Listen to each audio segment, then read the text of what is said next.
there any additions to the agenda?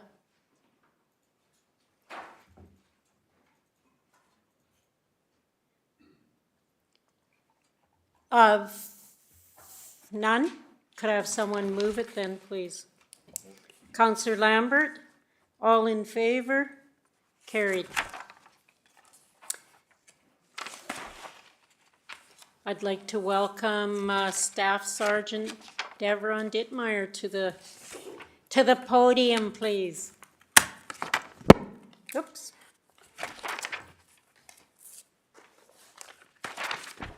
Hello, how's everyone doing? Good, good. How are you? Not too bad. Not too That's bad. good. Enjoying the warmer weather. Okay, I'll touch on last year's stats just first. So in 2024, last year we responded to 5,931 calls for service. And that's a decrease of 336 from 2023. And in 2024, we had 2,544 prisoners. In 2023, we had 2,578, which is an increase of 34 prisoners. Just to compare to some of the surrounding detachments, Fort Vermilion had 4,272 calls, which was an increase. Chate had 2,544, which was also an increase, and High Prairie had 5,174, which is the decrease. To compare January 2024 to January 2025, just the months, we have a decrease of 41.8% in persons crimes, a 1.9% increase in total property crime, an 11.2% decrease in total other criminal code offenses. What that breaks down to is 23 fewer persons offenses, 2 more property crime offenses, and 23 fewer total criminal code offenses. So far this year in January, we had 172 prisoners, and right now we have a total of 276 for the year. Our GIS constable position has been filled. It's a Constable Thornton out of St. Paul. He's going to be able to transfer up after April. Our vacant corporal position where Paul Stewart was in, that job has closed and there are applicants, so it's just a matter of time before they make a selection. And I'm hearing our RPAC member has been named. I just haven't been told who yet. I think it might be Constable Thornton's wife. So Do we still have a nurse? we still have a nurse. Oh, thank goodness. Yeah. So that's good news on that front. This year, summertime, I have 1 member due out. Staffing hasn't started talking to him yet. And yeah, we're looking pretty good this year. It's just a year after. That's gonna be our bubble. We have to try to get ahead of that, and been working with staffing in district to try to bring us people in extra so that we can handle 60% short, so. We're going into the summer full capacity? Very close. I do have 3 members right now, 1 restricted duties due to some injuries, things of that nature. But they're able to help us out with admin stuff, and hopefully they get healed up and then back on the road for the peak times, so.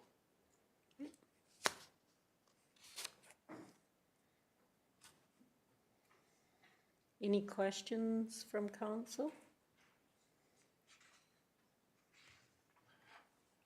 Before I go, I do want to thank everyone here for the continued support the detachment receives from the town. It means a lot to me, and it makes my words carry more when I'm talking with district and staffing to have the support of the community, and I appreciate that. And before I go, our newest member, Constable Kevin Chopic. Welcome to High Level. Thank you. Excited to be here. That's good. We look forward to seeing you out there. Kevin wanted to come to High Level as soon as he graduated Depot, Oh, and it took us a bit. I'm pretty sure staffing was tired of hearing from me because I was trying to get him up here sooner, but we got him here. So excellent, perfect. Thank that's you. good. Thank you very much. Oh, I have one question. Yep. What about the dog man? So Joe is due out, Yes. due to transfer out. He hasn't a place. He doesn't have a house yet where he's going, so he'll probably be here for the spring and to touch of the summer. He has a different staffing, Okay. and it's Andy Brown, staff sergeant. I worked with him before when I was in the city area, so I'm gonna be bugging him a lot too, so that they can. That resource is so valuable up here for the area. So it's identified. We just need someone to want to come. So Hopefully. Yep, We won't staff it out of Peace River. I don't want that. I don't mind if they work together to share workload, Right. but have one in each spot and help each other out is. Well, if you need some help, we're here. Oh, I'll call. Where's the next closest dog at the moment? If it was staffed, it would be Peace River, High Prairie. They don't have a dog yet. Probably the bulk of our dog would come from Grand Prairie. And that's way too long for some of the situations when you have someone here or, there's 3 commanders across the board that are gonna be pretty loud. So, Because even Peace River is better than, because it was High Prairie for a long time. yeah. Yeah, that was Mateo. Yeah, and they used to have 2 dogs at one time in Peace. But Peace River over High Prairie would be better, but still be nice to have Here, here.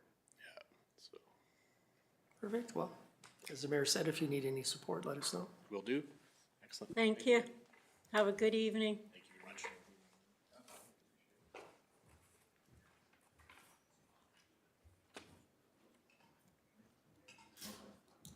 I'd like to welcome Brock Mulligan from AFPA, Vice Chair, or Vice CAO. I tried to elevate him to CAO. I like your lobbying. That's good. That's awesome. I'll lobby for you, no.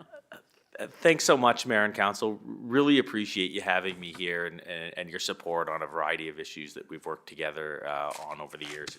It's really important, and we know that community voices carry a lot of weight, and so that's why we've come to see you, because we've got some challenges that we're facing. So I just wanted to introduce a few folks in the audience. We've got a couple of mill managers here locally, and I'm sure folks know them, but Adam Blythe from Tolko and Martin Pretorius from West Fraser, and then also Kyle Brooks with West Fraser as well, who runs their log haul and senior operations forester. So, Welcome. so if you have really deep questions, I will defer to them because they likely have a better idea about the answer than I do. I just wanted to check, I shipped along my presentation. Did it come through? Okay, perfect. So while she's pulling that up, the reason that we're here is we're around seeing multiple municipal councils to chat a little bit about the situation that we're facing in the forest industry, given some of the tariffs and other crazy stuff coming out of the States, and to ask for a little bit of help. And the help that we're asking for specifically is for letters to the province talking about the situation for your community and 6 steps that we've identified, and I'll walk through when we get into the presentation, that are their sort of mitigative steps given what we're seeing on the horizon and the situation in our industry. So while that's being pulled up, in case folks don't know kind of the totality of the situation, right now we have on our lumber, there's a tariff and it's 14% and change. That's a duty that goes into the States. It's been happening since 2016 when the last agreement lapsed. And right now there's about $10 billion that have accumulated and are being held until this thing gets resolved. Then the next level is also that those duties are based on price. they're fairly predictable. We're expecting them to go up significantly, probably somewhere more than 30%. Going to be announced. We're expecting the announcement fairly soon, and they'll take effect likely in the fall. So you've got that 30%, and then you've got what's projected to be 25% tariff. And when you add it all together, the situation effectively is that for lumber, you could see tariffs in the 50 to 60% range. And then we could see another group of products like panels, like you'd see out of West Fraser's mill here, or pulp, that didn't previously face any trade barriers, and suddenly they're into the 25%. And so when you put it all together, I mean, it's just not sustainable to think about something that large. Like I don't know who's got those kind of margins. So that's the situation that we're facing. Is there any luck with that presentation yet? Logan's. Okay, so no problem. So We do have the slides, like, oh, okay, great. in our packages. So I'll just keep chatting, and since you have the slides in front of you, if I'm wrong and I get something out of order, let me know. So the forest industry in Alberta is about 30,000 jobs and a $14 billion impact on the economy, and I think this would be one of our larger centers. I mean, you've got the largest sawmill in the province here in Tolko. You've got a very large and modern OSB mill run by Canada's largest forestry company, West Fraser. And you've got a significant logging, thanks so much, and service workforce. So there's a lot on the line. It's about 50% of our products that go to the U.S., give or take. There's quite a large variation across different products and as well different mills, but give or take, it's about 50%. And I think one of the key points is that it's tremendously important that we get that relationship right, because there's not another way to diversify your way around 50% of your customer base suddenly being behind some kind of big tariff or duty wall. So that's kind of where we're at. Wanted to talk a little bit about steps that the government can take to mitigate the impact and also to advocate for the industry. And the first one, and it's definitely the most important, is continuing to advocate with Americans about the importance of our forest products from Canada. And there's a number of things that they do, that our products do, that benefit Americans. They help them build homes affordably. Pulp out of Canada goes into the U.S. where they add value to it, sell it back to us, consume the products they make, export them around the world. Like, it's almost like crude oil. It generates jobs for Americans. And then we buy all kinds of things from there, whether it's resins for panels, whether it's harvesting machinery, whether it's trucks for use for logging, or to haul away finished product. We buy an awful lot of stuff from them. And I think we've seen the province doing really good advocacy in the States, and I think one of the asks we have in our letter is to continue that and to emphasize forestry, because there's a strong mutually beneficial relationship. We need it to continue, but Americans need it to continue as well. It's not 100% about Canadians. So that's tremendously important. The second thing, and Alberta already is better at this than other jurisdictions, especially BC, but it's keeping regulatory costs low. And we've seen as duties have gotten steeper and they've started to bite a little bit more, that high cost production has come offline, particularly in BC. And in Alberta, we've been able to continue running operations, and that's a good thing. But it's definitely not the time to let the foot off the gas. It's a time to reduce red tape even more, to drive the costs even lower, because that's something that's really important, when you start to lose those margins to tariffs and duties. The third thing, and now I have to flip it a little bit, this is something that BC does really well and us in Alberta not so well, and that's promote building products with wood. They passed I believe it was called a Wood Charter or Wood First Act in British Columbia in the early 2000s. It's been a tremendous success. There's buildings all across the province that are innovative wood buildings. We see government of BC is a really strong buyer of wood products. They try to use it everywhere they can, and it was something that was kicked off by that legislation. Quebec has something similar. It's time in Alberta to have legislation that accomplishes the same thing, helps keep some of our product here at home, where it's, not subject to those tariffs and other kinds of barriers. And so I show the next slide. It's called the Brock Commons. I joke that it's named after me. It's obviously not. Yeah, that's on the UBC campus. Beautiful building, 18 stories. And I think the aspiration behind creating a wood culture and having build with wood legislation is that we should have buildings like that here in Alberta. But I mean, right now we're lagging a little bit behind. Next item, so I'm moving through my list here, number 4. As I mentioned earlier, there's $10 billion that's on hold with the U.S. Until that softwood lumber dispute is resolved in some way. So we saw a resolution back in 2006. There was $5 billion then, and $4 billion of it came home to Canada. Now, with that money just sitting there and the pot growing bigger and bigger and bigger, and tariffs and duties growing higher and higher and higher, industry folks from across the country are asking the government of Canada to consider leveraging those funds and doing a backstop program, because that might be the only way to keep mills running through this, is effectively they'd loan you money, and then when it's resolved and you get your duty money back, you pay back the loan. So it's an innovative way to keep things going and mills running and people employed if things get a little bit testy, and they certainly look like they might. Number 5, and I know that this will be near and dear to your heart, Mayor McAteer, is continue to diversify our markets offshore, and then the next step in that is make sure that we can get the product there. Because there's no sense promising a bunch of customers from around the world product, selling them on why they should use it, and then having a transportation system that doesn't get it there. And so the 2 steps are, number 1, to help support market growth and diversification, and number 2, make sure that we have strong transportation infrastructure. And I know that you're on the Community Rail Advocacy Alliance. I know council's supported. It's been something that's tremendously beneficial to have that voice talking about how important it is to move the product. Because if you can't get it to market, you can do all the diversification, you can do all the advocacy you want, but it doesn't work.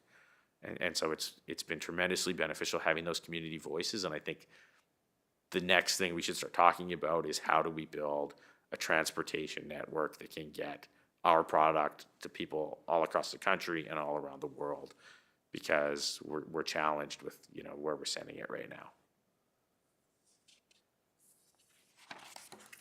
And then the very last point, so it's our 6th one, in the platform that the government campaigned on, they identified a forestry manufacturing tax credit.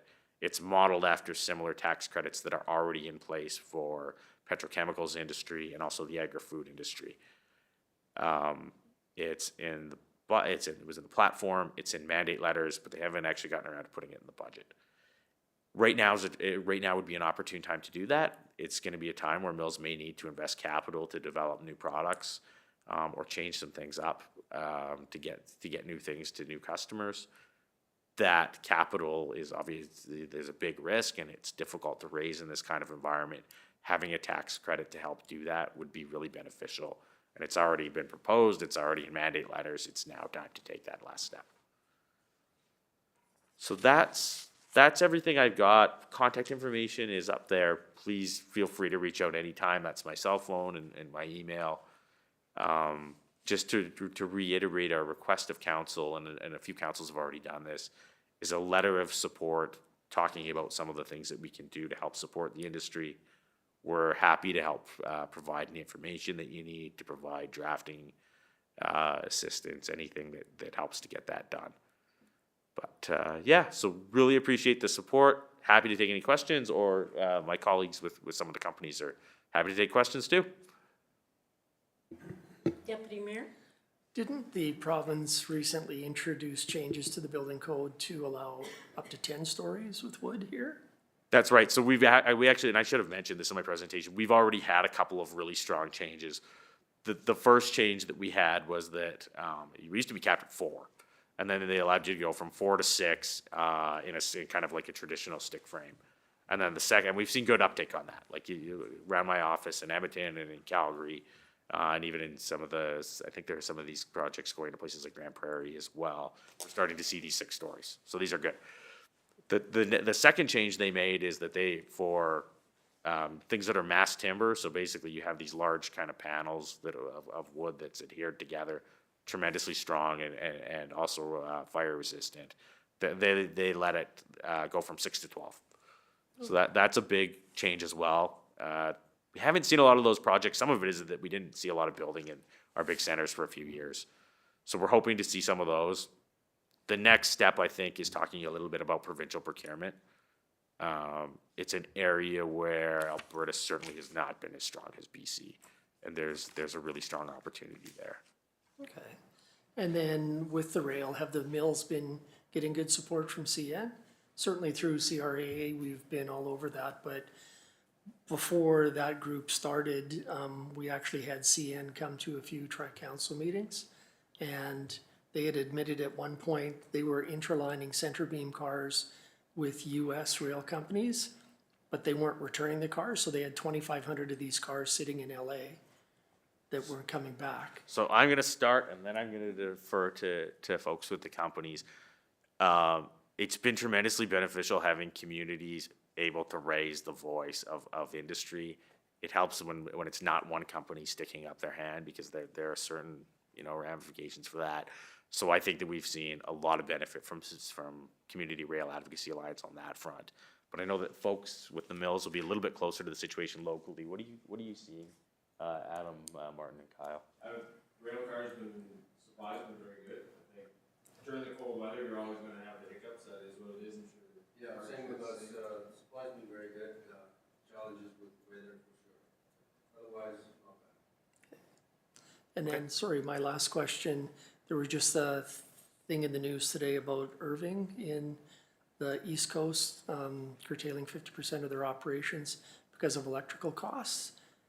We all know in northern Alberta that our electrical costs are way higher than the southern part of the province. Is that creating challenges here as well?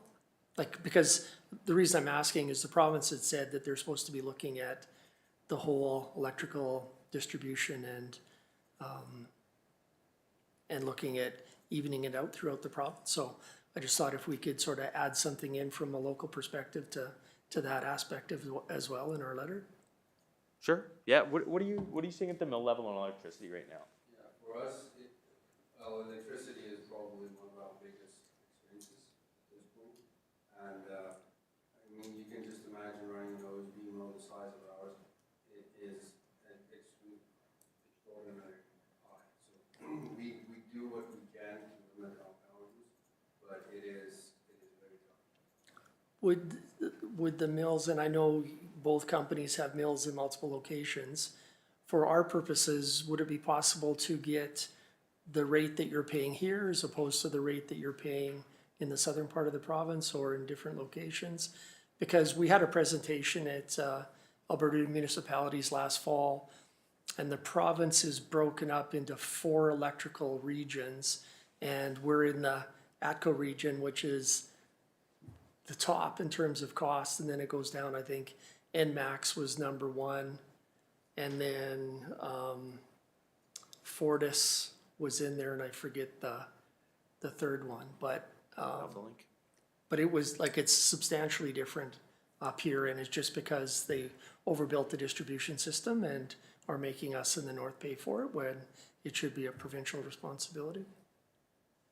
So I think, I don't have the numbers, but I can certainly, that's something we can take offline and discuss that further. sure, I think that would be important to have in our letter that goes to the province. Yep. So, Brock, are you wanting us to send this, like to the federal government as well? I think it would be. Provincial. I think it would be reasonable to copy them. I mean, if you have a good relationship with the MP, that's a great way to go. So, Yeah, the more the better, but definitely the province as well, because I think Yeah. that a lot of these policies are directly provincial policies. A lot of them are already policies that have, like the tax credit, that already have momentum in the provincial government, and now it's about giving that extra kind of community voice to get it over the line. I know PCs don't have much sway, but Arnold was very present at growing the north, so. Yep. And the dynamics in Ottawa may change soon as Yeah. well, so we're starting to think about that as an association too. Okay. Is there any other questions from council? Sorry, I guess I have one more. So just with the latest softwood lumber dispute, is there any sort of timeline on resolution? Like, I know Canada has wanted every stage at every one of these throughout the history of NAFTA and whatever it's, the US military or Marine Corps, whatever it's phrased after now, but is there sort of a timeline for that to be resolved for the 10 billion? So traditionally, the track that we've gone down is to appeal before various panels under NAFTA, and the U.S. has just stopped appointing members to them. So what was already something it's always been complex and slow, and it's now more complex and slower. So I think the short answer is that there is no timeline right now. Amazing. Thank you. Is there any questions from councillors online? No?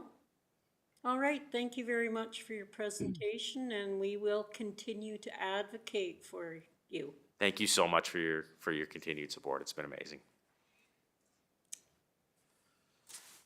Thanks for coming up here. And thank you to the mill managers and for coming today, and we are in support of you and will continue.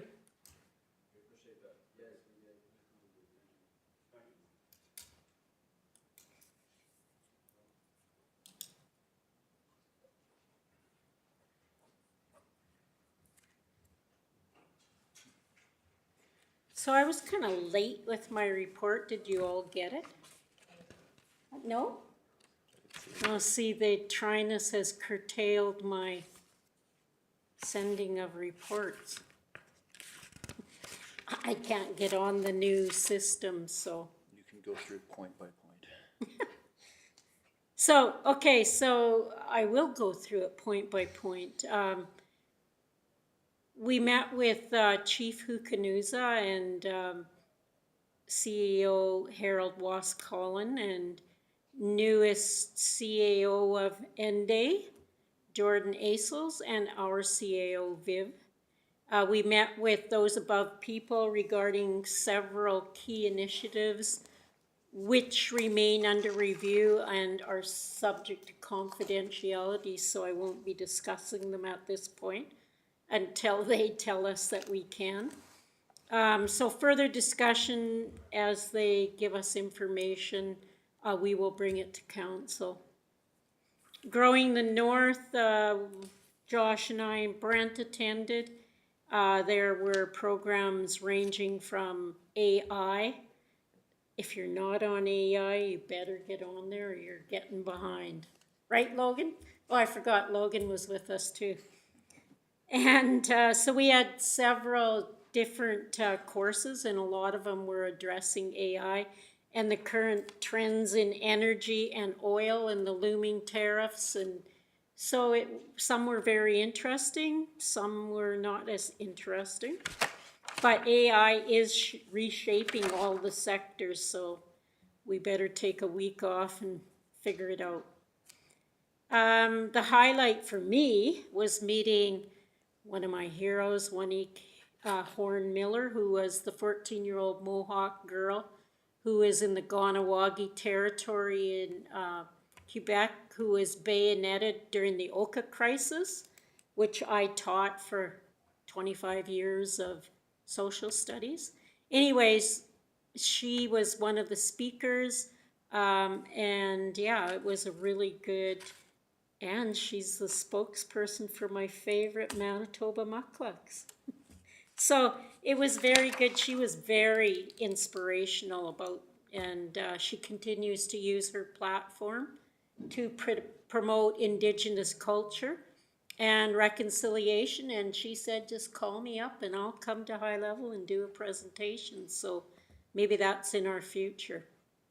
You just heard from Brock, a lot of what we talked about is what we've discussed at CRAW. And right now we are organizing op-eds to get into the paper as fast as these tariffs start going out. So that's the push to our government with the letters. Boreal Housing, we had our meeting today. We passed our budgets finally. Discussed business as usual. And on a positive note, our two employees who were involved in the trailer that blew up in Fort Vermilion have returned. One is in the hospital, one is taking physiotherapy here in High Level. So we're very thankful, and their recovery is going to be a long one, but they're here and seem to be progressing well. And that's my report. If there's any questions, I will answer them. Seeing none, could I have someone move my report, please? Can I move the minutes of February 10th first? No. I jumped right, sorry. Yes, the minutes of February 10th. I'll move. All in favor? Carried. Gotta write these bigger so I can see them. The delegate, so my report, oh, I jumped right past the delegation business too. Didn't you catch that? What? My report, okay. Okay, oh, but we should put a resolution to send a letter of support to the Alberta government, okay? Got that, everybody who's writing? Yeah, I think we should send it to everybody in the government. All right, and my report? Oh, all in favor? Carried. My report? I'll move the mayor's report. Thank you. All in favor? Carried. Council committee reports, Deputy Mayor. February 19th, attended the Mackenzie Regional Waste Management Commission meeting, and there'll be an agenda item on that later in the meeting. Okay, thank you. Councillor Anderson? February 18th, 19th, and 20th, I also attended the Grow the North Conference. I wasn't impressed, as impressed as the mayor. I found the conference very much pro Grand Prairie and region, and very little to do with the rest of northern Alberta. So yes, they had some good presenters, but a little disappointed in that. We'll have to have the Grow the Real North here in High Level. Thank you for that. Councillor Jessamine. Good evening, everybody. I have nothing to report at this time. Thank you. Thank you. Councillor Lambert? On February 18th, 20th, I also attended Growing the North with the mayor and Councillor Anderson, as well as Director of Planning. Yeah, I found it quite interesting. I mean, I'm fairly tech savvy with AI, so I found it pretty cool. Some of the other stuff that you can do, I think there's, like they had said, if you're not on it, you should get on it, because then if you're not, you're getting behind. But yeah, it was really interesting. I did like the presentation. I can't remember her name, but she has, no, not her. Hers was good, but there was the other one before, talking about the economy with oil and gas. Jackie, I can't remember her last can't remember her last name either, but it was very interesting to hear some of the advances they made in the past 15 years with directional drilling and all that, and how it has definitely created a bit more of a boom for Alberta when it comes to oil producing, and as well as the Trans Mountain pipeline expansion. That's definitely doubled their capacity with crude oil exports, and is definitely a huge help with what's going on right now, with potential tariffs coming in and on oil and gas. So yeah, that was very interesting. On February 22nd, I also attended Frostival. I thought it was very well put together. I heard it was the best attended one this so far. Is the 10th anniversary from what I hear, so it was really good. I took the kids out and they had a blast. The weather was great, and the company was good, so it was really good. So kudos to Community Services Department on putting that together. It was fantastic. That is all I have to Yes, report. I had parent, or citizens say that it was fantastic, and to thank the town of High Level for putting it on, so good job.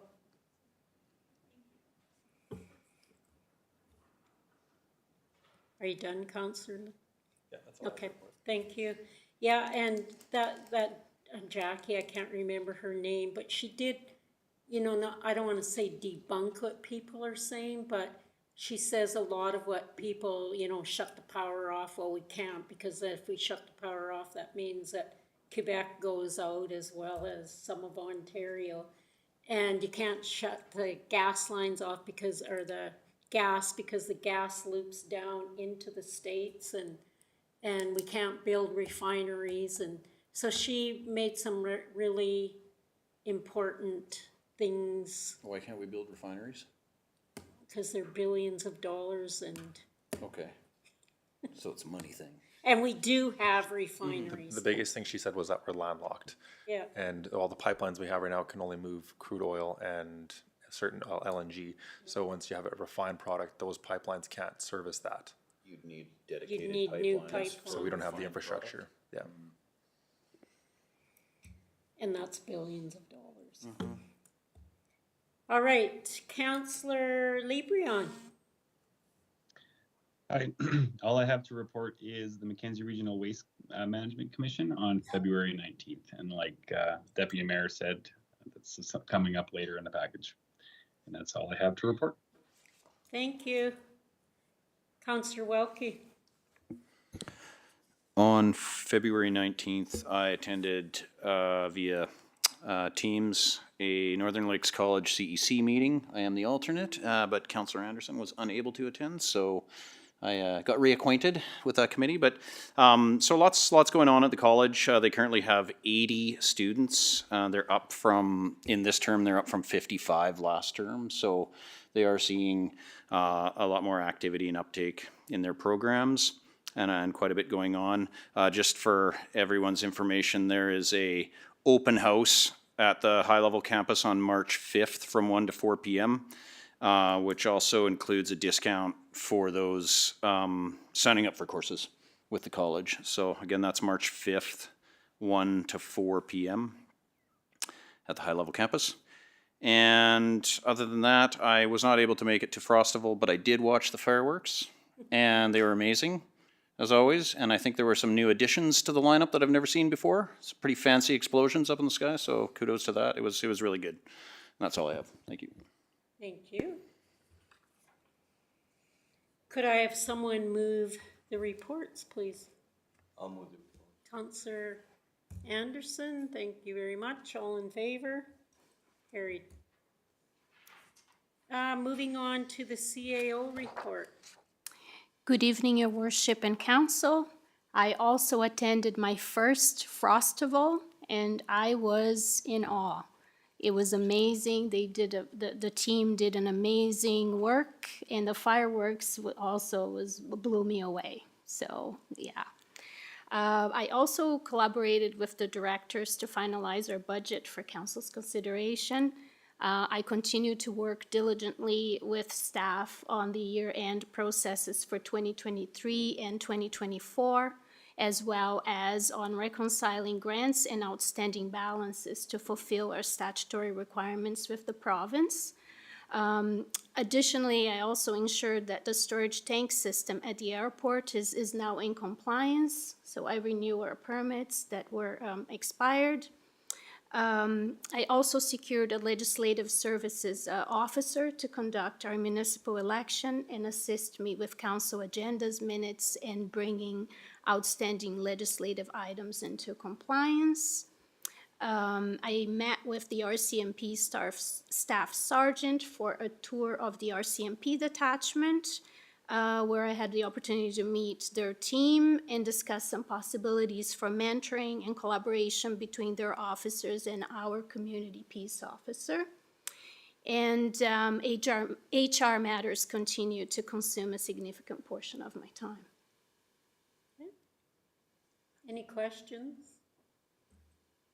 Thank you. Could I have someone move CAO's report? Counselor Lambert, all in favor? Carried. Moving on to 9.1, the branding options. Welcome, ladies. And Logan. Good evening, Mayor and Council. So as you know, we embarked on a journey late last fall to explore updating the town's branding. And so we've done some work, and tonight we have Morgan Dunphy and Mary Reed with us from North 43 Design to walk us through the options they created, some of the design inspiration behind it. And yeah, I'll let them take it away. Awesome, thank you. I just want to thank everyone for. Sorry. Thank you all for taking the time to meet with us. It's been a really exciting process. So we just want to thank the town staff who have taken the time, gone through the onboarding with us, the discovery process, creative direction. So it's been quite a journey to get to this point, and we're really excited to present to you 4 different options, and of course the 5th being your original logo as well. So I'm just going to dive into the second slide here. Perfect. So our project objective. So we were tasked with designing a logo and brand that speaks to the tradition and the things that we love about the town of High Level, but also gives a new approachable face, something that's trustworthy and professional for your municipality, so that it's something that will kind of set you guys apart and really be your marker here. So I'm going to move to slide 3. So to start out with, we met with your team and did an onboard process. So from there, we gathered some information about the town itself, your values, your core beliefs, the tone of voice. So some of the words that kind of came to mind at this point were resilience, nature, calling town of High Level home, and of course adaptability. So when we look at the tone of the branding, professional but relatable. So, when it's something like an ordinance or, professional messaging, making sure that the language meets kind of the need there, but also still being approachable. And sometimes, if you're doing an event or something that you really want to connect with your citizens, using language that's warm and inviting, that's going to engage. When we look at the values that came forth from this, equal opportunity for everyone. This is a town that you can come and you can dig your heels in and try something new. And if you've got the spirit and you've got the dedication and hard work, this is a town for you. I think something that came from the mission was that this is the hub of the North. You're the most northern community or the most northern town. And that's something that I think, you guys have a lot of smaller communities that do utilize your resources. And for a town your size, you do a lot that other, towns of similar size just don't have the capacity to do. So that's something we really felt with the new branding. We want to help you achieve that mission and achieve, basically we want to allow people to pursue their goals here. So having a branding that's aspirational that, the town can kind of look to and hold their hat and feel pride in. When we look at your unique positioning, the quality of life here is like none other. From the geographic surrounding area to, your ability to work in industries that are quite diverse for a town of this size. And I think it's something that came to light with a lot of your counselors and community members was the compassion, that this is a place that if you need help, there's someone here that's willing to come and get the job done. The key attributes were that opening, welcoming, generous, friendly, resilient, and finally stakeholders. So a bit of our discussion was that, about half the population are long-term residents, but there is a huge population of new residents that are calling High Level home for the first time. The Indigenous communities that surround this area, I think creating, making sure that we're honoring that and that they're seen in our branding is a really important piece of this kind of new vision. And of course, families. You know, it's a young demographic that calls town a high-level home, so having something that they see themselves in is just as important. And finally, of course, businesses. We want people to choose high level. So again, that was something we'd kind of taken from the initial conversations. From there, we came up with a few different creative directions. So this was more of a mood board situation where we could kind of get feedback before we created all of our concepts. So, you know, we kind of came up with different colors and imagery. So as I'm talking about some of these designs, a lot of the elements were pulled from those initial discussions. And so we're going to kind of move to the next slide here. But from all this, we kind of gathered your personality, I guess, if Town of High Level was a person. So we kind of see Town of High Level as adventurous and outgoing. It's someone who has a high level to openness, imaginative, creative, but they're still down to earth. You know, it's still muddy boots. It's still, you know, getting the job done. You know, we see it as a can-do type of person who's optimistic, willing to go the extra mile, and honestly, someone I would like to be my friend. So, but I think the last thing is just traditional values. We want to still honor the branding that's been there before, and just kind of help bring it into, you know, this generation a little bit, and just give a refreshed look so that you've got the tools you need to get the job done. So I'm just going to move us along. So the 4 concepts that you see are kind of divided. So the first 2, the brief was to kind of take the old branding and reimagine it and just kind of bring it a bit more up to date. So what we've done is taken some of the symbols, some of the components that we love about the old logo, brought it with some new elements to help rebrand a little bit. So the first concepts, that's kind of been our guiding purpose, is to really look at what was done before and how we can kind of modernize it. So we're going to jump into concept 1. So this one I call All Paths Lead to Home. So the whole concept evokes a sense of comfort and nostalgia. So we've taken the tried and true icons from your old logo, given them a bit of a refresh. And the whole point is that, you know, all the roads, all the industry, it brings people to High Level to call home. So we can dive into the first imagery here. So this is just a high fly, but we've pulled the colors from a creative direction called Lasting Legacy. We kind of pulled 2 of them together. So one was called Energetic Adventure, so it was really aimed at a younger generation, but the color palettes were pulled from another to kind of bring it home, basically, that, you know, come for the work, but stay for the lifestyle. So I'm going to skip to the next slide here and break down the logo a little bit. So the offset circle was done purposely because I thought about the map of High Level being northwest. So that's why we kind of played with proportion. The paths I'll kind of leave centrally to what would be kind of High Level on a map. So that's kind of the idea of all the paths leading to home. When it comes to the typography, we've got the H kind of coming over the I to kind of symbolize like shelter, but also the L coming underneath for like uplifting and support. And the color palette pulls from kind of more, I would imagine like a warm, like fire, lots of nature colors. So that's where you're kind of seeing the browns, greens, that beautiful orange rusty color. So it's still pretty vibrant. The next slide just has the additional design elements. So we put these together so you could kind of see what some of your other deliverables could be. So we've got, of course, our icons, some pattern work, a word mark, a sub icon, as well as just like a layout that would be if you needed like not to have, I guess, as many blocks colors. So it just gives you kind of secondary options so you can kind of see the full logo and what the brand could kind of become. The last slide here is just kind of your brand out in the wild. So we've done some mock-ups so you could see what could this possibly look like. So whether it be your signage, I know that of course you're going through a wayfinding project, so having something like this in place, it's nice to kind of see what it would look like in the big picture. And as you can see, there's lots of different ways that we could take this logo and transform it into different things so that it stays cohesive, but you have each tool for the job.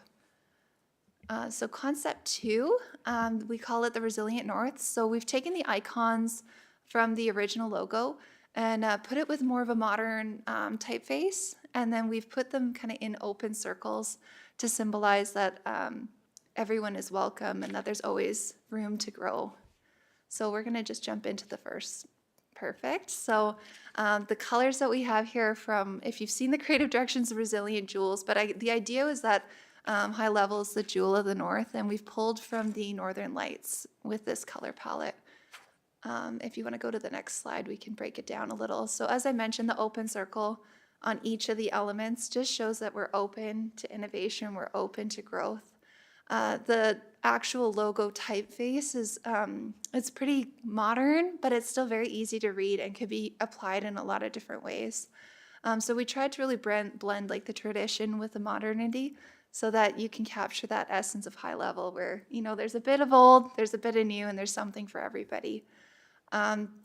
The design too is really meant to just like underscore the commitment to progress. I think there's been a lot of change that's happened over the years, so having kind of these key symbols still there that symbolize your different industries, the different things that bring you in, but with just a bit of a modern edge. So if you want to skip over to the sub-elements, so again, we've got a sub-mark, your actual word mark, some of your icons, so these would again just be used in the additional branding elements, so it kind of helps bring it to life. And then the final slide, Just have a quick question, sorry. Oh, yeah. On the wheat symbol, there's the 2 dots. Are those seeds? Yeah, sorry, that was me, yeah. Just because I see them offset in Yeah. one of the other versions on the coffee cup. Yeah, So just exactly. curious as to what the Yeah. symbolism was there. Yeah. 100%, that Okay. is it. It's hard to kind of just, without over-designing, right, just to pull those little things in and kind of make them have symbolism that people are going to understand, so I Yeah. appreciate that. Okay, thank you. And I like the idea too of all the open circles was really the idea that High Level's open and these resources are open for anybody that wants to come in here and build a life. So that's definitely the background. So we'll move it along to the next concept. So the next 2 ideas you're going to see are brand new ideas. So this kind of the brief was just to come up with something fresh, new, that, you know, kind of provides some new direction for the branding. So these concepts 4 and 5, and just to talk about the numbering, we started with 7, so this is how we kept it all straight. But they are meant to just kind of give you a fresh new look. So concept 4, Adventurous Earth. This really digs into the natural side of things. We're surrounded by some really gorgeous forestry, your rivers. So the idea was to basically invite our viewers on a journey. So adventure waits at every turn. The idea too is to really celebrate the really long days of summer and the northern lights of winter. So that's kind of the idea, is to really celebrate the natural resources in the area. So we'll look at the logo together. So with this logo, there's a couple different options. We'd started with kind of a badge, but again, we've got different layouts for you to see as well. And it just kind of gives you that flexibility. And we can kind of dive in a little deeper on the next slide about what you're actually looking at. So the actual icon itself, we've done it as a yin-yang to symbolize the balance of tradition and innovation, but also this summer and winter. You know, I think the North, we all know winters are long, but I think, you know, something that my family, when they lived in High Level, really found was like those long, wonderful days of summer where you're playing tennis at 10 o'clock at night because the sun's still out.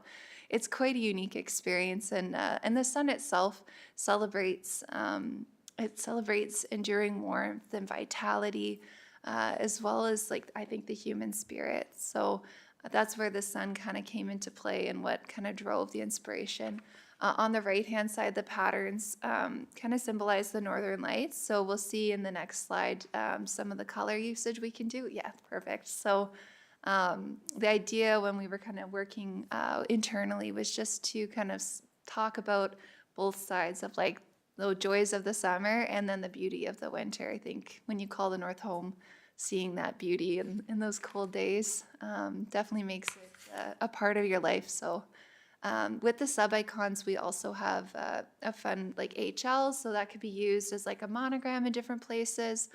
We've got the actual icon itself as well as your word mark. You know, a tagline we were playing with as well was just where the sun never sets.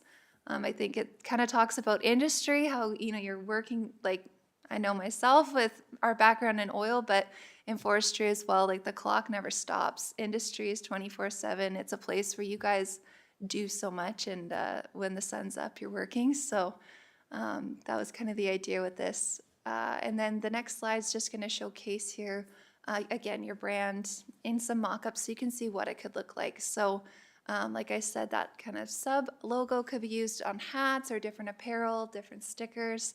It also would make a lovely badge for your jackets and things. But it definitely gives you a lot of different tools in your toolkit that could help grow your branding. And the final concept we want to talk about, we call the Raven.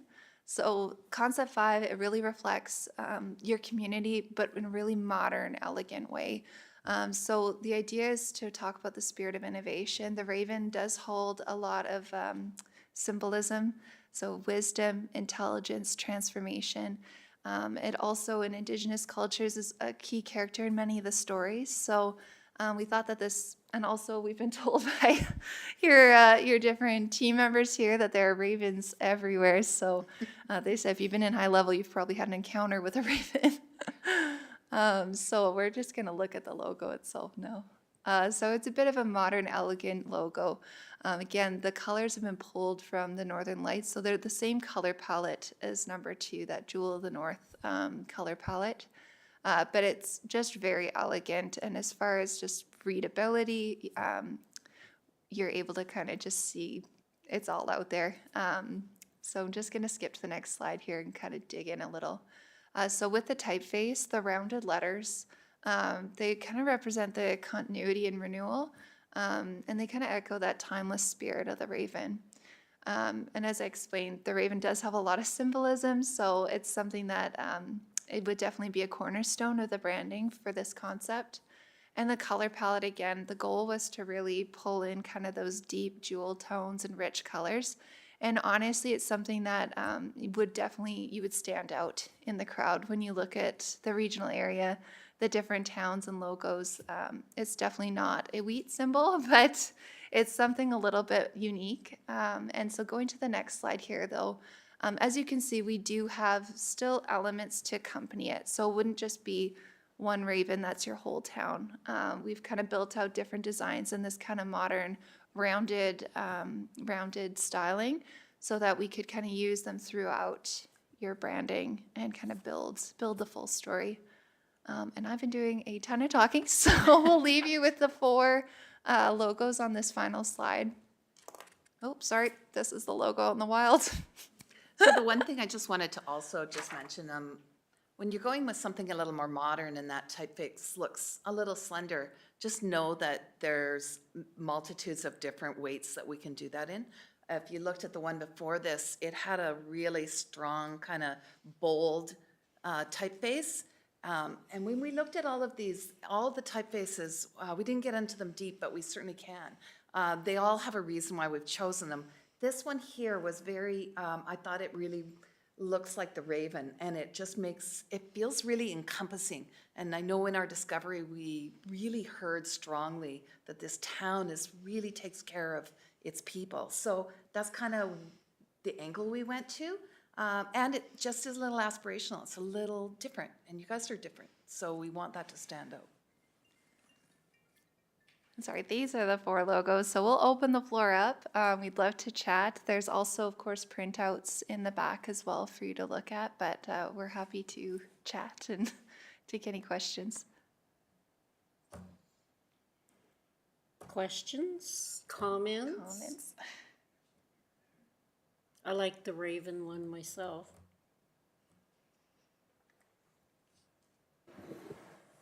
Deputy Mayor? I like the stylized high level in number 1, but rather than the traditional globe, I like the sun and the northern lights from number 4.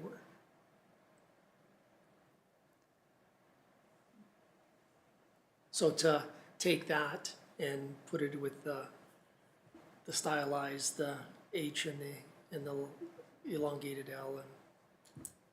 But no, they're all very nice. Anybody else? Go ahead. Yeah. I, Oh, Sorry. go I ahead. can't see you. Go ahead, Mark. Hey, I just want to say, yeah, they're all very nice. I like them all. One thing that I would care to see us do, though, is if this is something that we were looking at going with moving forward, if we could do an information session with the general public to let them voice their opinion on it, as to which one our town citizens like.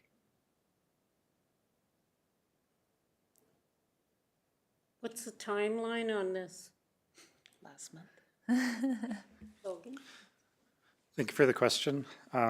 This project kind of bleeds into the wayfinding project, which has a deadline of June of this year, and that's mostly because of grant funding. That's when we have time to spend the funding by. And that project was scoped and started with this project as kind of a precursor to it. So I would say we have a little bit of wiggle room, but the longer we delay it, the more it impacts the timeline on that project. So just something to keep in mind. There's possibility that we could go back to the province and request an extension, but we have already received one extension on this project, and I can't speak to if they will provide a second one. I tend to agree with Mark. Like, I think the public should have input on this. It's not our logo, it's the town's logo, so when's community catch-up? You just recovered from one big event. We don't have a, sorry, thank you for the question. We don't have a date set yet as the trade show. We are working with the trade show, so we weren't sure if we were going to go ahead with the catch-up because the trade show would be soon after. So I guess the trade show's date is May 2nd and 3rd.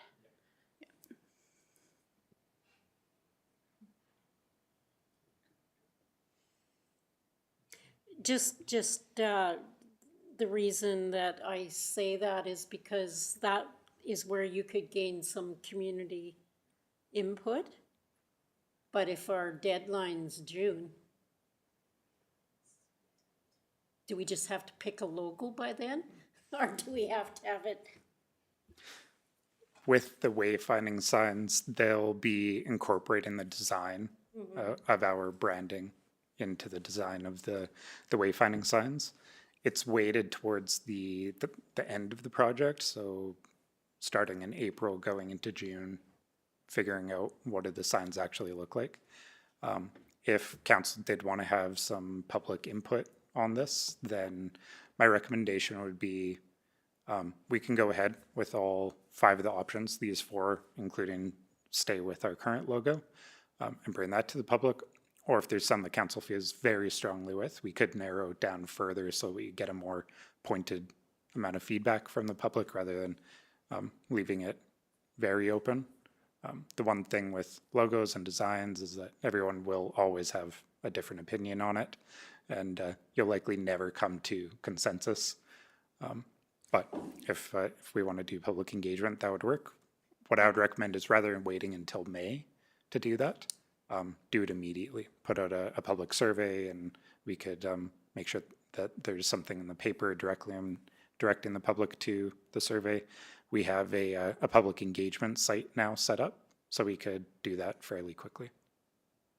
Yeah, you know, we possibly could narrow it down to 2, 3, maybe, you know, and I mean, it is good to have public input because that's what we're supposed to do. What does council think? Councillor Welke? I agree with the public input, but mostly for the fact that the public feels they've been heard. But I'm not saying that as a joke. Like, nobody's going to agree. You're not going to have everybody agree on anything. And in fact, you might not even get a majority.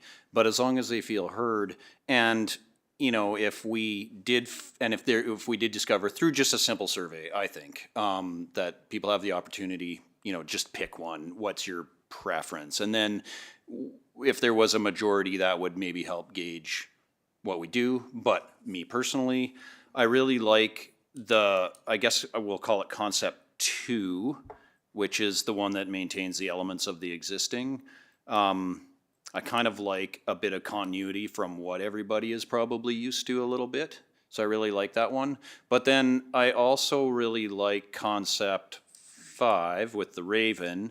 And I wouldn't mind seeing potential mock-ups of what wayfinding signs would look like, because, you know, if we're just doing street signs and things like that, like, we really don't, I feel, I could be wrong, don't want to clutter it with the complete logo because it's a wayfinding sign. It's important to know like what that thing is and where it is. And so, for example, you could have just the Raven on it or something like that, versus it would be a little more difficult to incorporate concept 2 into wayfinding.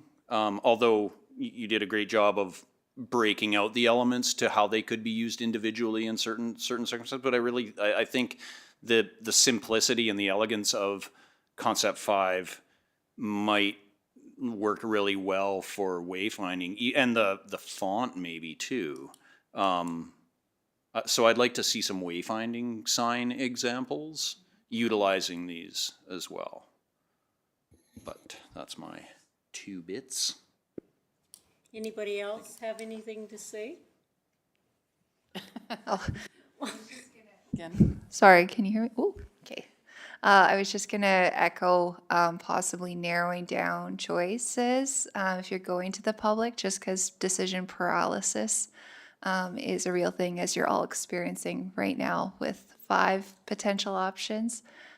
So I feel like that might be really helpful. Of course, I think that's a great idea too, if we had some wayfinding options, or even if we kind of know the scope of what, you know, if it's like the wood signs when we come in, what would that look like versus, you know, like your actual street signage, and kind of what the scope of that work looks like. But we can certainly mock it all up, because sometimes it is nice to see it in action when you're making big choices like this.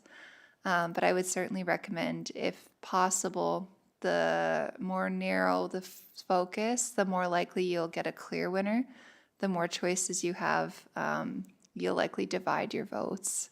Which, if that's, I mean, it's completely up to you guys, but I think in the interest of time, I mean, if there's any concept that sometimes it's easier to say a no than a yes, but if there's any off the top that you guys as a council feel maybe doesn't fit your niche right now, you know, maybe you can remove some to help the public kind of have less choices. But Also, in the interest of time, we better choose couple.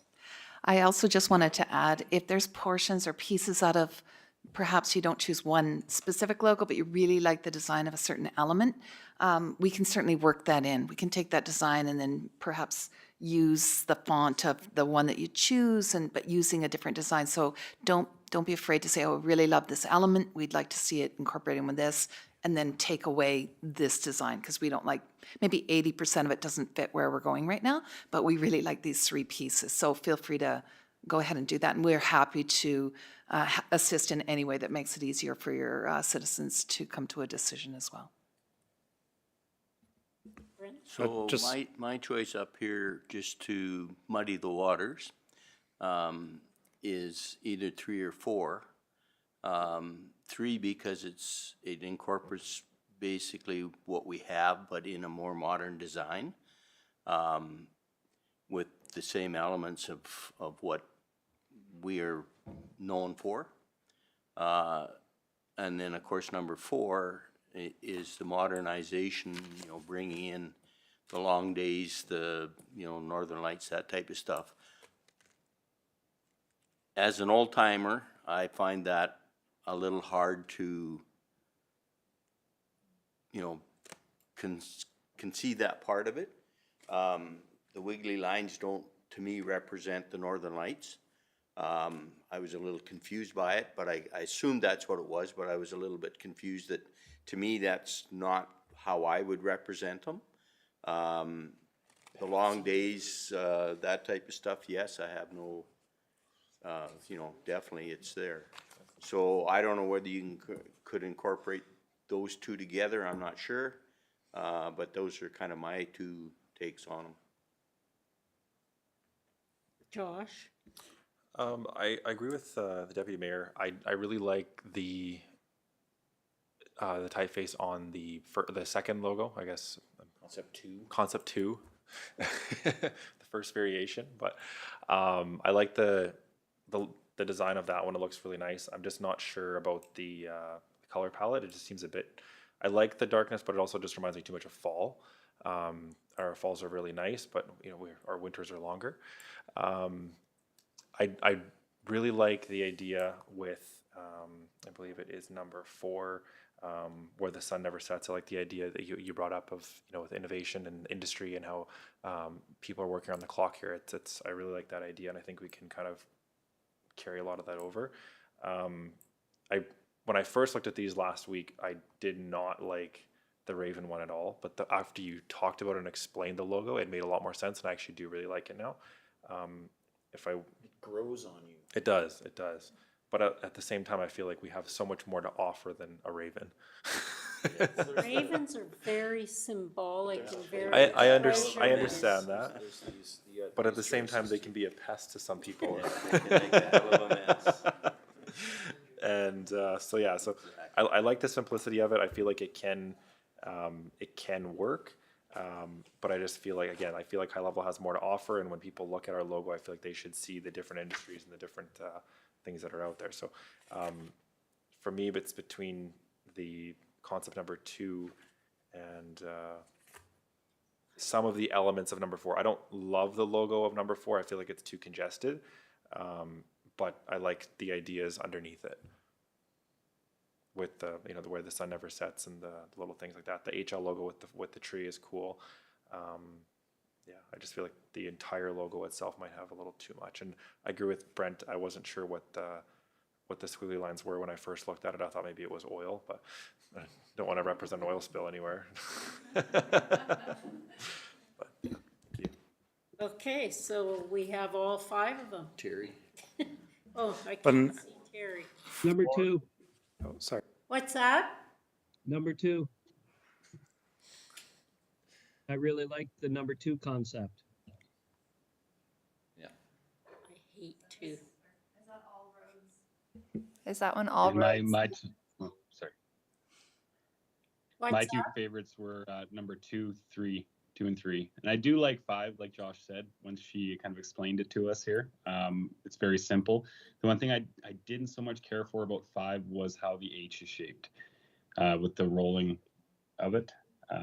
But those 3 would be my choice. And what were yours, Brent? 3 and 4. And Josh? 2 and 4 And Jan? and 5. I do like 2 and 5. And Deputy Mayor?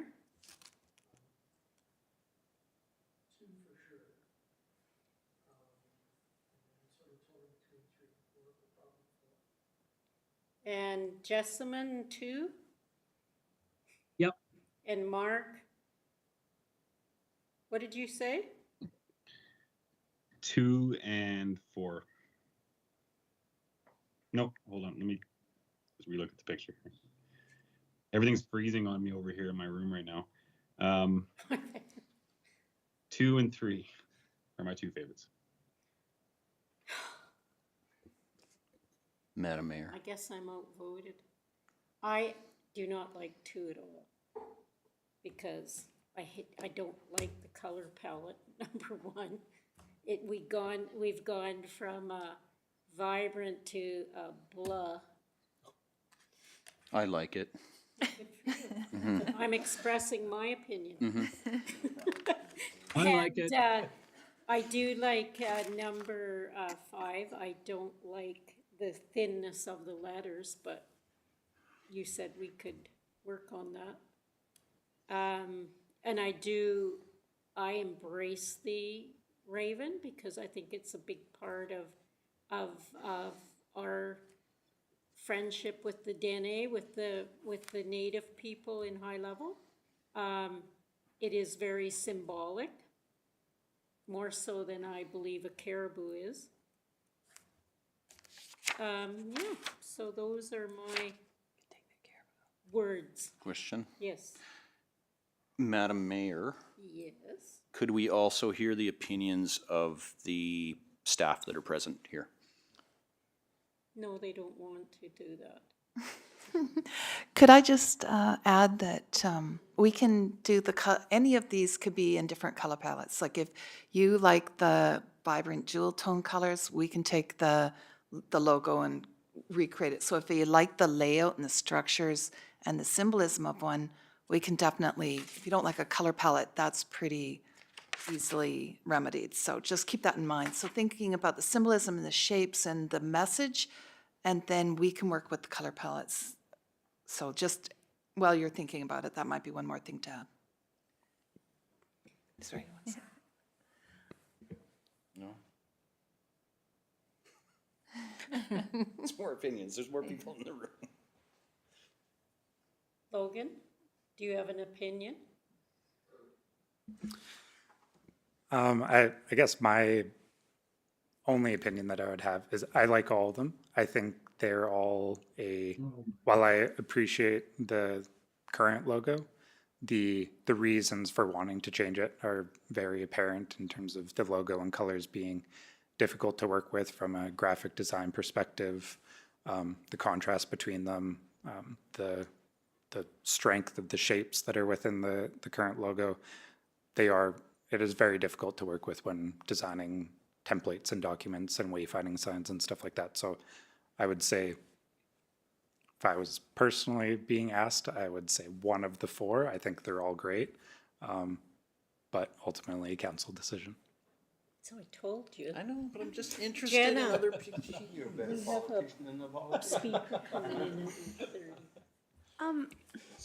I would have to agree with Logan because we did work through all of these. So there is parts of each of them that I love. And yeah, so definitely it is your guys' decision at the end of the day.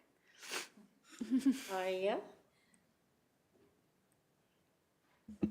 Good evening, Mayor and Council. I believe everything is nice and perfect, but for my opinion, it's 2 and 5. I'm glad you said that. Keith. You want the political answer or the truth? I'll go with 2. The color palette's a little off. I'd like to see it a little brighter, but I like 2. Viv? They're all great, and this is a council decision. Bill? Thank you for the question. I'll also defer to council. So, I guess it's 2 and 4.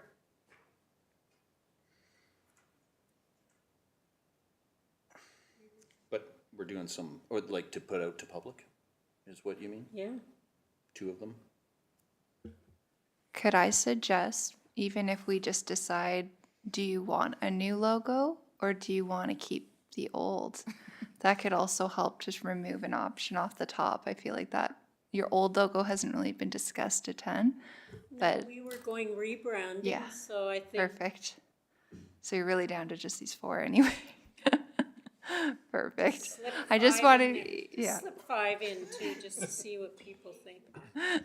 If I may, I was gonna suggest, I do think we should keep number 5 in there just because it's probably the most simple one out of all of them. And if we remove the first one and then just keep 2, 4, and 5, I think it just gives a bit more of a better option. Because like I said, the 4th one is quite bold and busy, but the last one is very simple, and then the first one's kind of a mix of both, but still has that continuity from the original. Councillor Anderson? So just for a little more background, we discussed the original logo here a few weeks ago pretty seriously about keeping it. And I think our consensus was, let's see what you guys come up with. And for myself, after seeing the 4 that redesigns, definitely it makes the old logo look old. So I think it's out of the picture.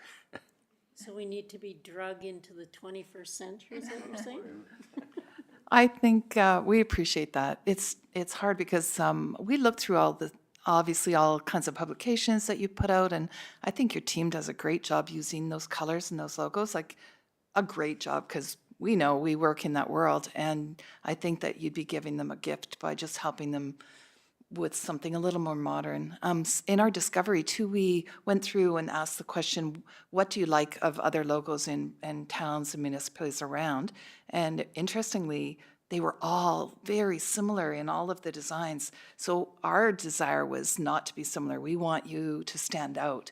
We want it to be an aspirational place. We want people to not think of it as an old place to be, something a little bit modern, but not letting go of your tradition, because that came out really strong as well. So anything we can do as far as colors to help a logo, you know, resonate with you more, we're happy to, or just even reworking. So if you want to take these and look at them and circle pieces and say, we want this and we'd like that, can you rework that and give us some wayfinding signs, make your decisions a little bit easier. Within the next week? Yeah. Yes, please. So if you have ideas that you want change, color palettes, whatever, please submit them to Logan so that we can hurry this along. Yes. I think that for the survey, include them all, but don't allow the respondents to elaborate. Just which one do you like best?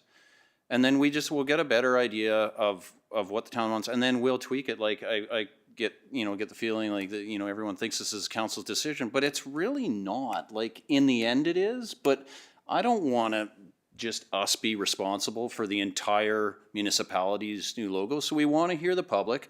Don't let them elaborate though, like in the sense that talking like tweaking like what we're doing right now. But if we really feel strongly then after engaging the town of a particular one, then we can go and tweak it. And then the choice is still, what was, the majority of people wanted. So Councillor Welke, if I may speak, we've made a decision 2, 4, and 5.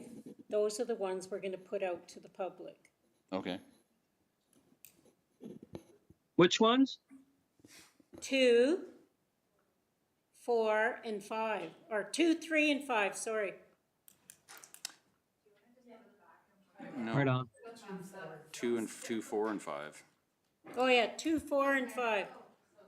Got them too close. This one's.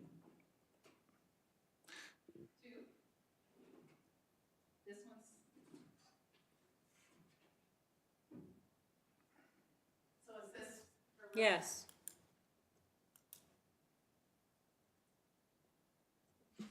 And for the public survey, just pick one. Pick your 3 options. Yes.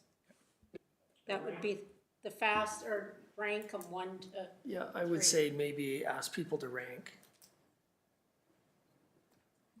I think ranking is a great idea. My other question though, before this goes to the survey, do you guys want to do a vote on the colors of option 2? That seems to be the one negative feedback that one kind of has heard, but. We'll discuss that later, I think. Okay, perfect. I think the concept first and then. Make them brighter. Councillor Welke, or sorry, Councillor Lambert. Sorry, just one last thing. After looking at it a little bit more with concept number 2, I think it would be a little better if you swapped the tree with the caribou, because I feel like, as you can see from the previous presentation, forestry is a bigger part of our industry. According to the government, there's no caribou up here. And maybe we even swap the caribou and put the raven there.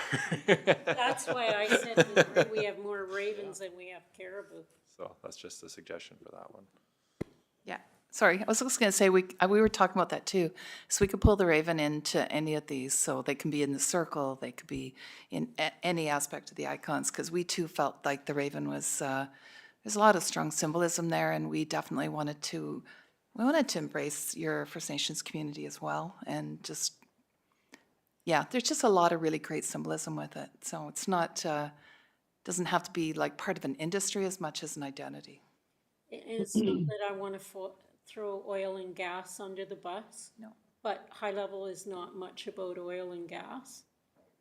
We're more forestry and farming. Yeah, well, It's not coming out of high level. Well, maybe salmon, rainbow. All right, Sorry, my last food for thought, something we chatted about.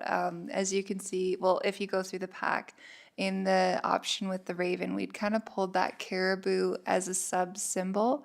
So just because what you're seeing right now, like I said, is the raven in the primary logo, each of your different sectors will still have icons and symbols. So when you're doing your reports, when you're doing your other kind of further deliverables, our goal is to kind of leave you with all the tools you need in the toolkit to communicate that. So while, you know, if we're getting rid of an option or you don't like something, the nice part is if we want a caribou symbol that we use in some of our other communication, it doesn't need to be in the primary logo, but it can still be in your back pocket. So nothing's ever really gone. We can just keep it all in the same design style and tell the same story as your brand progresses. okay, thank you.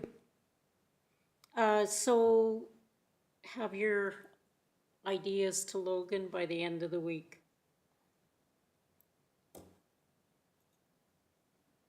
Look at me like that. He And this will said be- time is of the essence. He has them. And this will Thank be, you. sorry, this will be in the Echo and on the website, our survey? I don't know if it'll be in the Echo because we need color. They have color now. We get color echoes. Yes, We'll have it up on our social pinpoint page, the new engagement page that is up. We're going to do a news release here pretty soon so that the public knows that when the town is doing engagement, this will be the place to be. People will be able to sign up for notifications for it as well when a new project is posted. So it's going to be a really great tool. We'll put it on there, and we'll also get it in the next issue of the paper. okay. Who's got that in the notes? Who's taking notes? Oh, you got it? All right, thank you, ladies.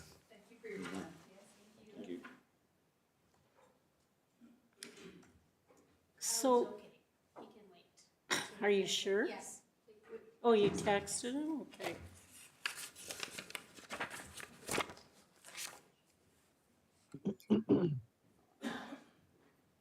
All right, the operating budget. Through your worship, over the past 2 months, administration worked hard to craft the current budget. This included a day-and-a-half council budget workshop with administration on January 24th and 25th. These discussions helped pave the way for the current budget as presented. Over the day-and-a-half, administration walked council through each department, fielding comments and questions and making any necessary changes. Changes have been noted in the Appendix A, and administration made further refinements to the budget. These are also listed in Appendix A. Appendix B has been attached to show the operating budget per division, this giving an overview of the allocated funds for the upcoming year for each division and subsequent lower department. As required by the MGA, the town must forecast operations for the next 3 years. The budget indicates slight increases for similar services over this period. Future years will be revisited and adjusted during the next budget process.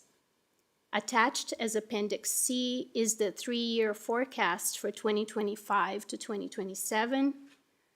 Proposed tax increases are currently budgeted at 3% for 2026 and 4.39% for 2027. Please note that future years are placeholders, and the actual tax increase may differ based on council's strategic direction. Salaries and wages. As part of the budget package, administration has included a 2% cost of living adjustment for all staff. This adjustment has been applied to the 2024 pay grids and increased accordingly. Additionally, the budget allows for step increases for those who have had successful performance review but did not receive salary increases. The current 2025 operating budget has been prepared with a 2.95 tax increase. A 1% increase yields approximately 71,000 of new revenue for the town. The table in the report shows the impact on both residential and then highway commercial properties. And the province of Alberta has yet to release the 2025-2026 budget. So the Alberta School Foundation Fund requisition is unknown. A budget adjustment will be brought forward with the tax rate bylaw to account for the increase or decrease of the Alberta School Foundation Fund requisitions. What about the lodge requisition? I will consult with our financial consultant on this, but I suspect that this will be coming after, and then we'll bring this forward.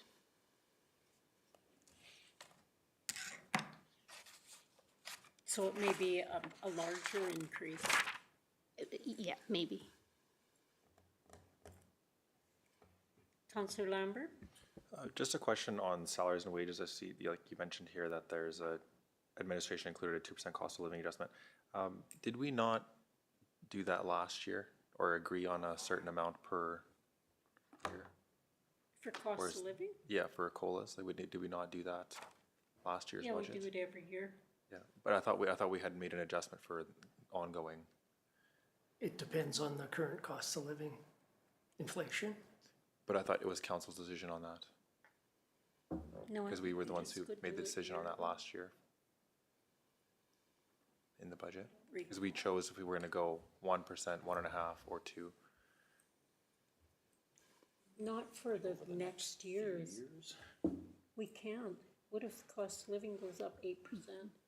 But I thought we made an adjustment last year based on that. Because it Maybe was. to the pay grid? So yeah, it would have been to the pay grade, but so is that separate from this? No, but like the COLA increase goes on the pay grid every year.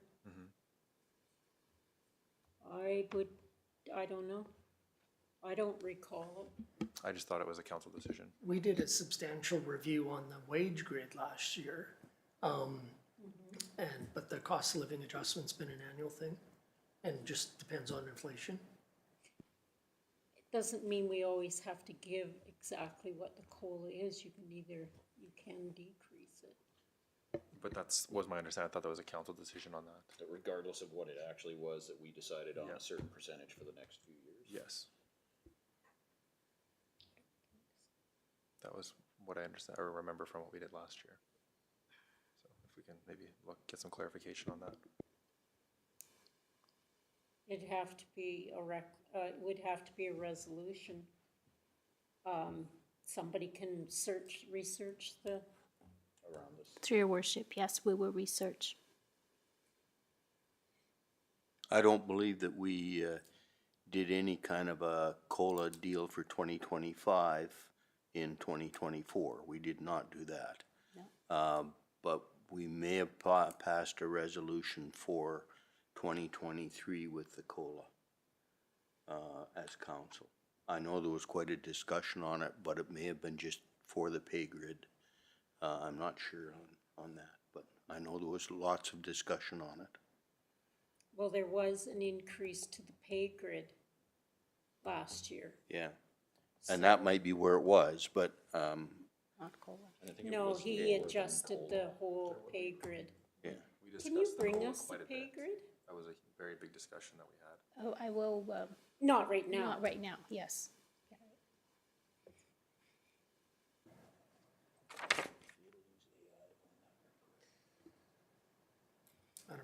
Oh, sorry.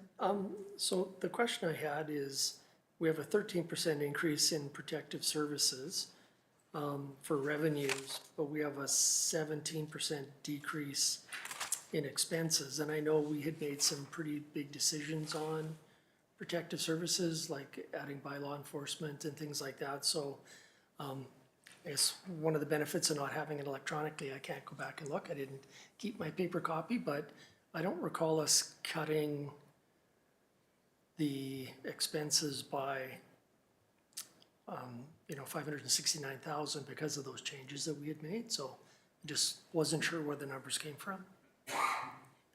There, through your worship, there were some adjustments made between the Director of Protective Services and our finance consultant. And then he's not here to speak to it, but he went through this budget and then ratified the changes, agreed with the changes. This came from our budget meeting? Correct, yes. Just between the two, it's a 30% swing. That's a huge swing. I understand development services because some of the grants and things that we got, but we don't get those kinds of things with protective services, so. Grants?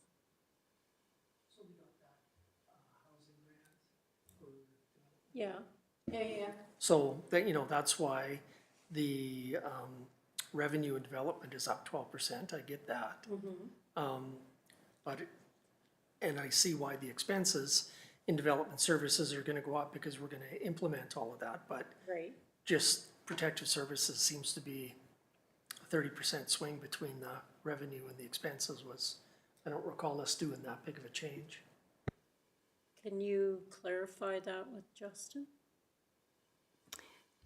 Through your worship, yes, I will clarify that with Justin.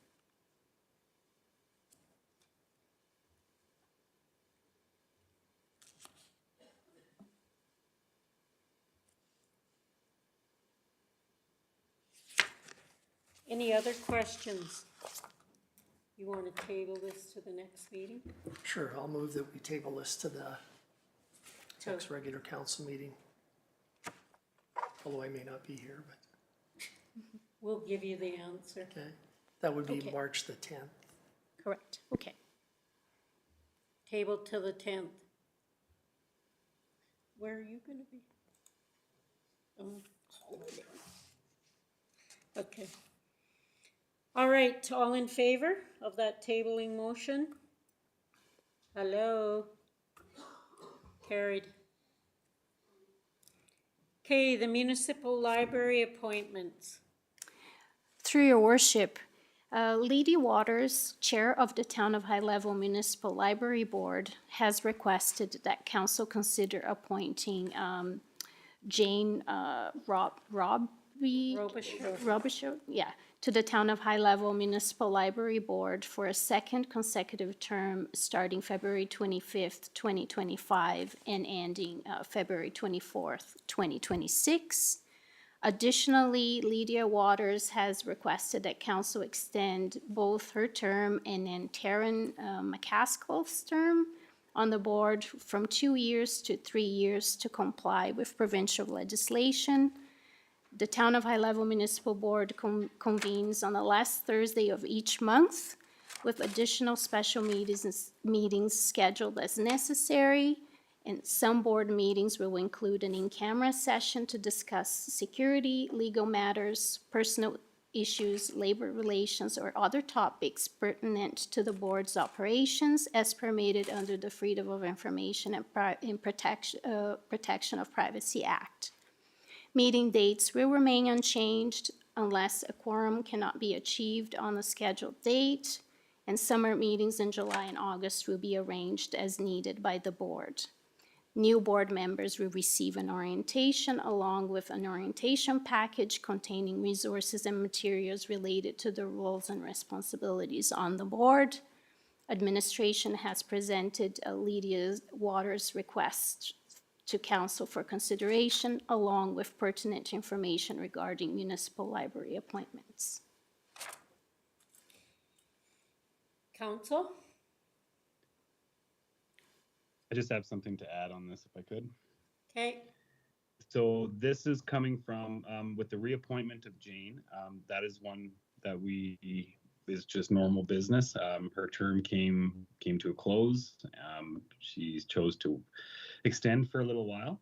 But with Lydia and Taryn's motion to join the board, there was an issue with Public Library Services branch with the information that they had on hand. we weren't able to produce it, so we basically just need new motions to get us back into compliance. This is currently holding off some provincial funding for our library. So if we just basically just need the motions to get it going. Okay. Somebody want to make a motion to appoint these 3 members?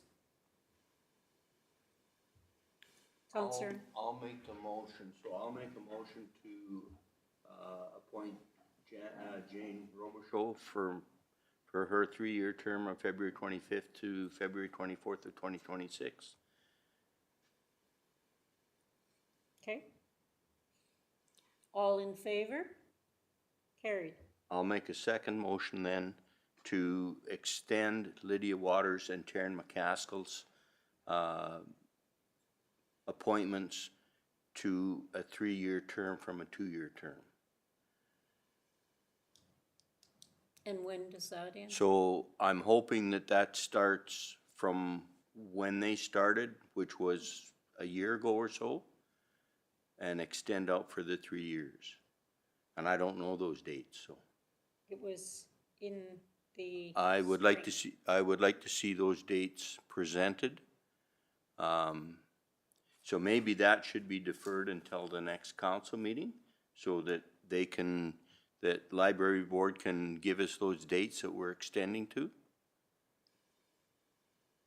The dates for Lydia and Taryn's original appointment, the town does have those dates. We want to say it was in December. But to confirm, the town does have that information. It's apparently saved in a file, so. Through your I worship, don't know offhand. Yes. through your worship, we can take this back and look into the dates. I did contact the board chair to get some information, and I will communicate try again and then bring this back at the next council meeting. Yeah, she replied here today. It looks like that they were out of town, so you did get a reply today. But we can't hear you, Mark.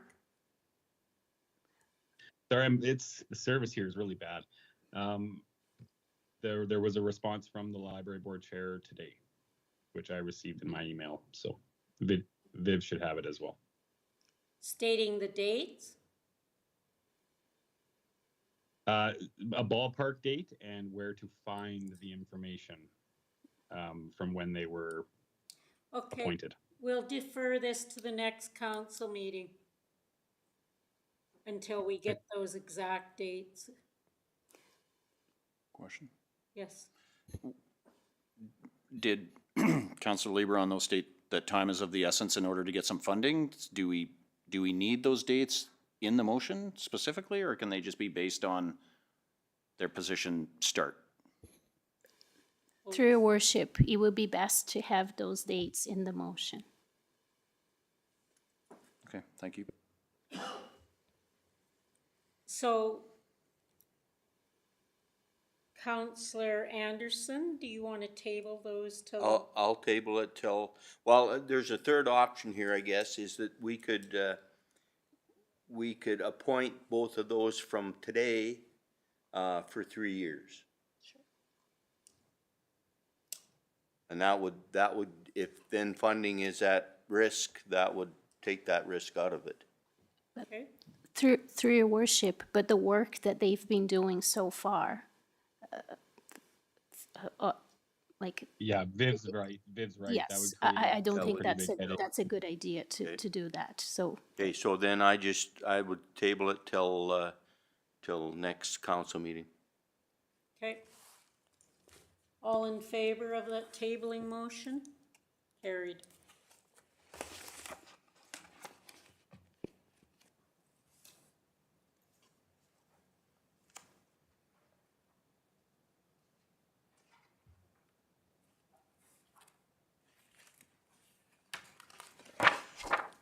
Okay, down to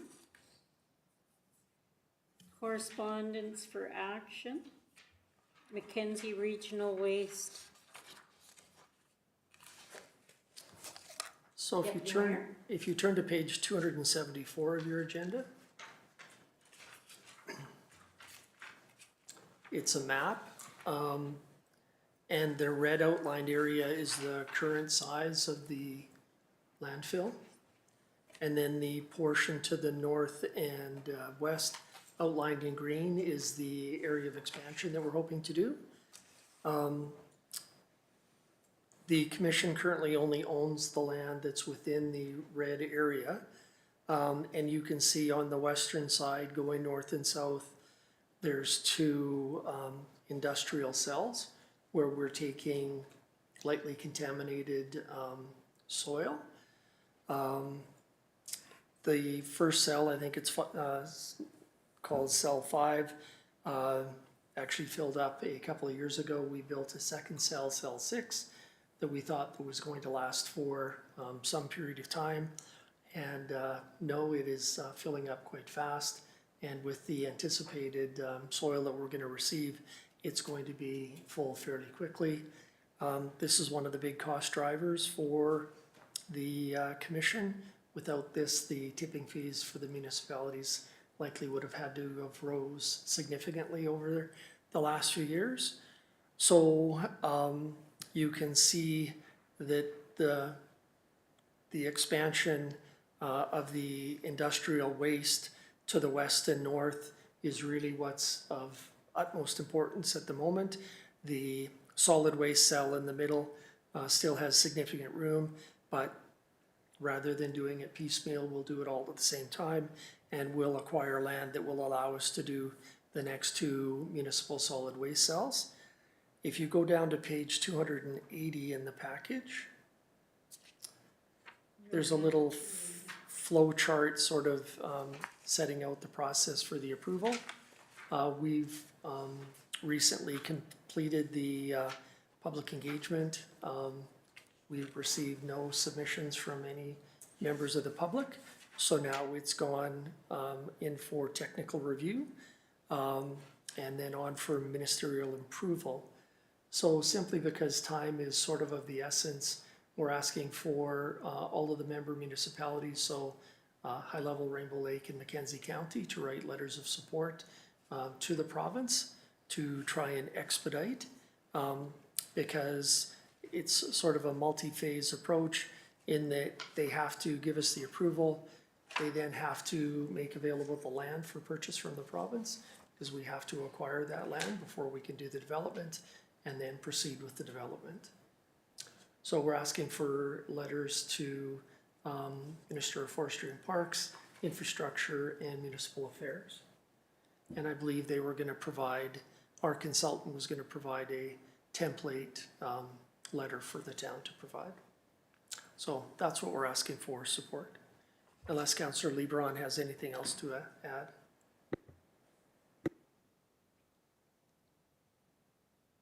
No, nothing else to add, Boyd. So with that monitoring of that industrial cell, has there been any leaching from there? We have leachate ponds that are monitored on a regular basis. And there's restrictions on what we can take for contaminated soil. So certainly there's nothing where there's liquids leaking out of it. Like if you had a pail here on the desk, like nothing's gonna really settle out. Something like that has to go to an industrial facility like Tervita. But every load is sampled, and if it doesn't meet requirements, it's refused. But we get, if it's lightly contaminated, it will qualify as daily ground cover, because we have to cover the garbage every day with soil. And there's restrictions on how much of that we can have.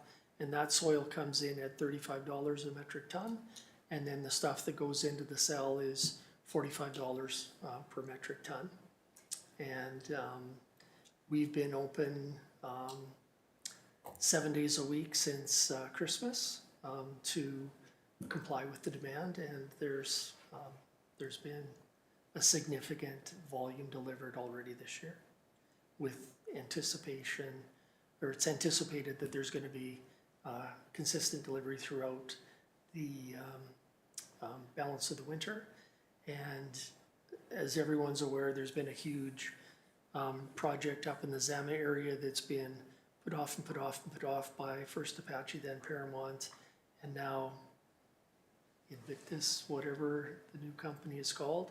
And our manager was just contacted within the last few weeks to say that there's no timeline, but that product is now coming. The reason I asked is it's important for the public to realize that it's not heavily contaminated It's- soil. yeah, it's not, and this is all highly regulated. These cells have to be lined, there's leachate ponds. There's zero possibility for contamination coming from this facility. Zero? Well, failing a disaster, yeah, this is, this is highly regulated stuff. Because there's a feeling out in the public that we're taking contaminated soil in a area that's not regulated that well. That's why I ask you to. So back in the day, a lot of this stuff would have, they would have allowed people to land farm it. And by that, they would have a friendly farmer that would open up a field. They would dump loads and loads and loads of this. They would level it all off. And then once or twice a year, they would go in with the big cultivator and just roll it all over. It's just to allow the hydrocarbons to evaporate. There's no visible, and if there was any, you know, there's certain fields up in the Zama area and across into BC that have norm concentrations. And by norms, I mean naturally occurring radioactive material just comes up with some of the silica out of the soil with the produced water, and those aren't allowed. Those have to go to a specialized underground facility in Unity, Saskatchewan. So, yeah, this is all highly, highly regulated stuff. But without this, the Waste Commission would be in bleak financial straits. So it's been a windfall for the region. Yes, it has been. So is there a motion from council? I'm willing to make a motion to write a letter of support for this project. Okay. Did you say you have a form letter? Yes, a letter, I believe, was provided by the consultant. Okay. And the other request that I would ask is that at the upcoming spring Alberta Munis meeting, that if there was an opportunity to bring this up with the minister, that we would, and that someone would maybe bring this little package with them in color. If the town has a color printer to print copies off, it's much easier to read in color than in black and white. Absolutely. I'll take the one out of my bind so we can recycle it. Through your worship, so the contractor will send me a letter. I do not have a template letter at the moment. If you reach out to Ms. Feenstra, I believe that they were going to provide that. Okay, thank you. All right, all in favor of Councillor Welke's motion? Carried.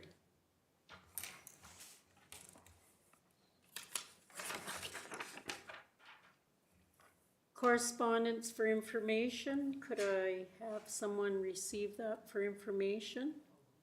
Deputy Mayor, all in favor? Carried. Internal correspondence, is there anything you would like to discuss with departments? If not, could I have someone move that, please?